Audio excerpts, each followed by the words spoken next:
During the exam, the organ that is being used exhaustively a lot is your brain, and that brain needs some kind of reward.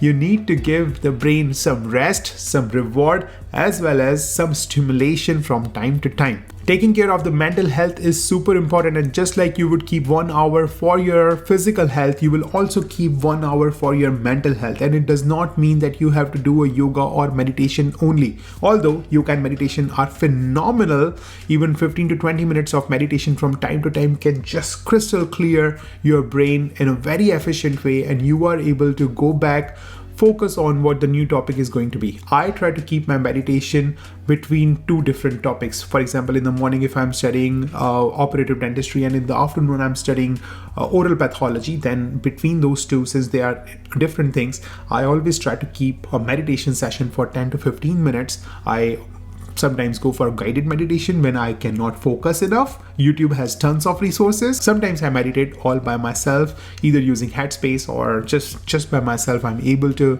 go back into a zero phase and try to just remove any kind of thoughts from my brain. Like, okay, I did not do well in operative, remove that thought, or acknowledge that thought and let it just pass by. But make sure that you take care of your brain just like you have to take care of your body and your exam. There are 2 schools of thoughts: that should I stay in a very adrenaline and excited mode, or should I stay in a very relaxed and monk-like mode when I'm studying or when I'm giving exams. Evidence suggests that if you feel that you are mad, or you are frustrated, or you are angry, or you're feeling very competitive when you are preparing for certain topic, or you're calling yourself a loser, calling yourself a moron, that I cannot remember this information, how can I do this wrong on the test?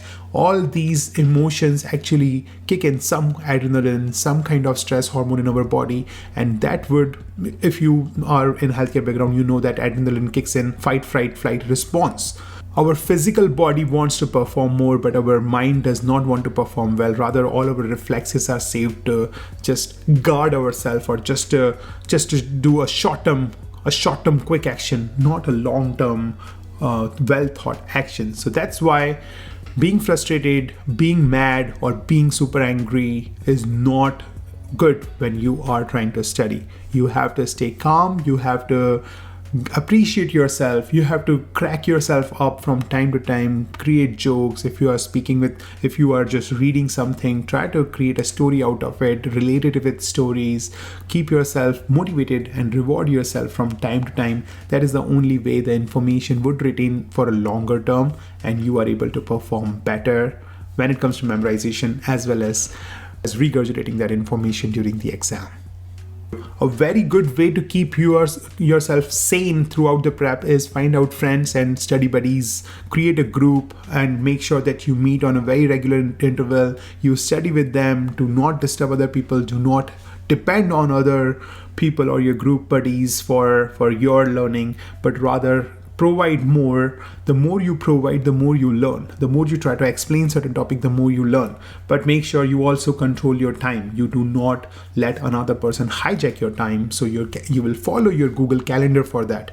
2 hours if you have given for group study session with one of your friend, and you are just reviewing certain flashcards, or quizzing each other on certain topic, or just reading something together, then make sure that you keep those 2 hours limited, and do not let the another person go beyond that time. Say, hey, it's 12 o'clock, it's time for me to grab lunch, today's session is over. But next time we'll try to be more faster, we'll try to stay on topic, we'll not distract each other with anything, or not ask too many questions and stuff like that. Feel free to communicate with another partner, but group studies are amazing to stay positive in this competitive environment.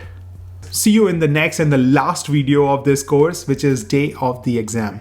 So this is just one video out of the 25 lectures in my entire course on Udemy on how to ace competitive exams, where you will learn some interesting topics including how to scope your curriculum, digital note-taking skills, spaced repetition, active recall, and some other tips to reduce test anxiety and focus on your exam.